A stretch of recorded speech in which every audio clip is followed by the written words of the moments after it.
plane like we've always done. The number of people that go over on the plane, it's a total, we have a contingent of just under 20 people that support the landing.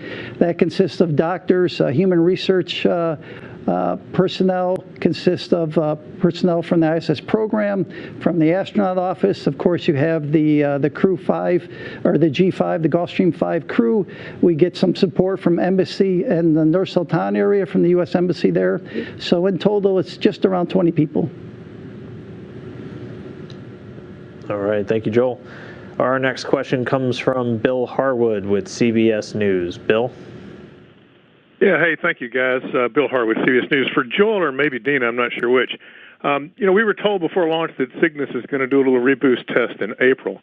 But just out of my own ignorance, I mean, given where Cygnus and Dragon's dock, what sort of reboost is possible in theory from U.S. vehicles? And I understand nobody expects it to happen, but can either vehicle desaturate the gyros, for example, given their locations on the station? So in a purely worst-case scenario, could U.S. vehicles do reboost and desat without the Russians, or is that just not possible?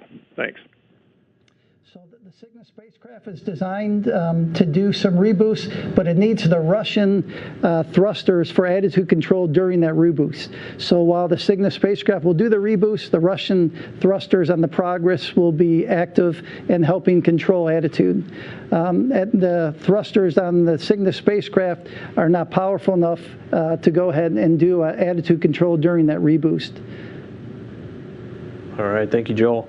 We're going to keep going through the phone bridge. A reminder, though, if you're on social media and you have a question, you can use the hashtag AskNASA. We'll try to get to some of those as well. So next up on the phone bridge, David Curley with the Discovery Channel. David? Thank you.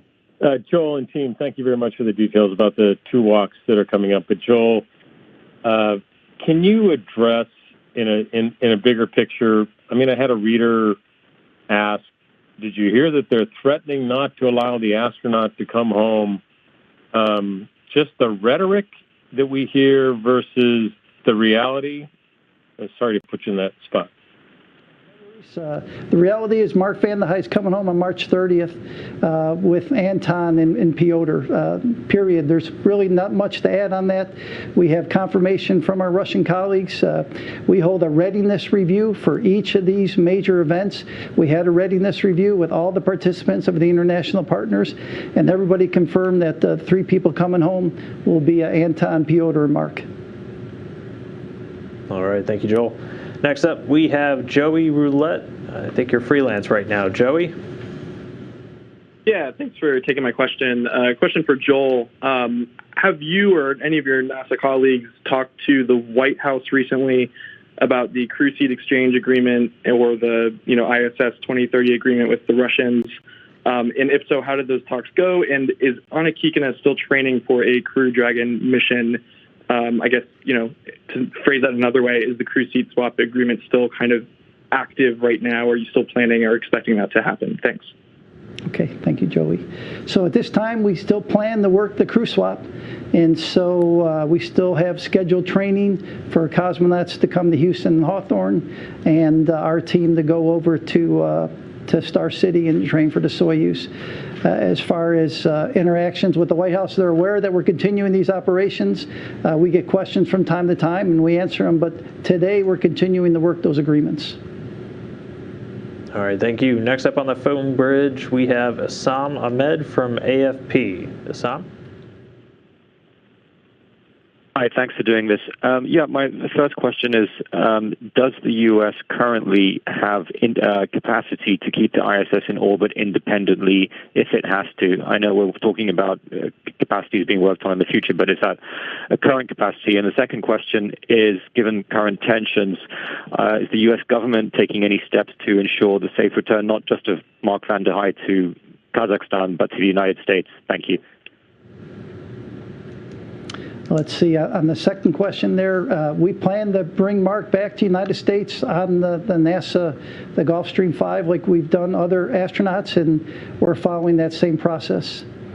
The first one, as I discussed earlier, because we're interdependent across the segments, there is no capability. We both need each other to operate the International Space Station. All right, next up, we have Jeff Faust with Space News. Jeff? Good afternoon. Question for Joel or for Paul. I'm just curious on the rationale for waiting till after this week's EVA before selecting the crew for the next EVA next week. Is it a crew training, crew rest sort of issue, or what other factors go into that? Thanks. Want to take? Or you want? Sure. It's the idea of the astronaut office and who they select for the actual mission will be determined based on the outcome of the spacewalk. There are a lot of physical implications that could happen based on the crew members' performance, and based on the results of the EVA and different activities that have to be worked through, or issues with the suits or anything like that, will determine who can actually go out the door on the following EVA. So a lot of little variables that we'll take a look at, and our team, along with the astronaut office, will make a determination after tomorrow's EVA on which crew members will be the ones to go out. Yeah, we'll be sure to let everybody know on our social media channels on nasa.gov as soon as we have those names. Thanks, Paul. Okay, our last one on the phone bridge for now, Tom Clark, Sky News UK. Tom? Hi there. Yeah, thanks very much for taking my question. Can you give me any sense of what morale is like between astronauts from NASA and ESA and their cosmonaut colleagues up there? They must have heard some of that quite dangerous rhetoric that we've got down here on Earth. And is there a concern that any impact on morale could affect the safety of the EVAs and this forthcoming busy period that you're describing?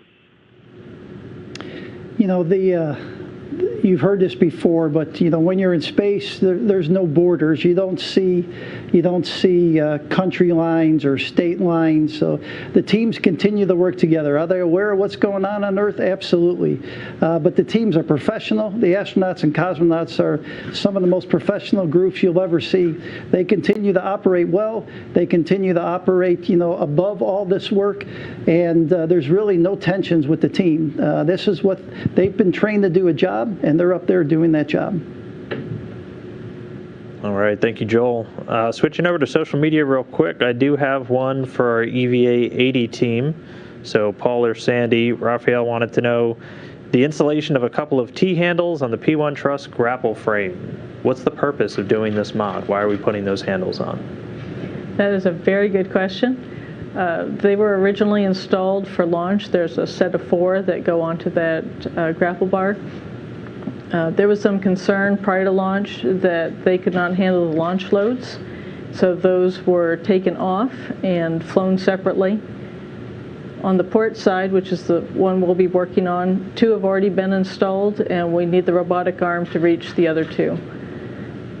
The grapple bars themselves can use the robotic arm to attach to the radiators once they're folded back up, and we can move the radiators using the robotic arm.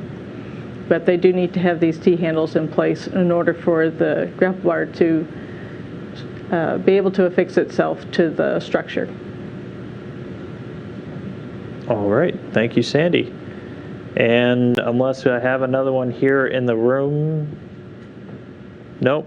All right, I think that's going to do it for our questions today then. So everybody, thanks for dialing in, and thank you for your questions. Thanks again to my briefers for going through these spacewalks. A reminder, the first one's coming up tomorrow on March 15th. Our coverage on NASA TV is going to start at 6:30 a.m. Eastern. Again, that spacewalk starting a little bit after 8 a.m. Eastern. So be sure to tune in.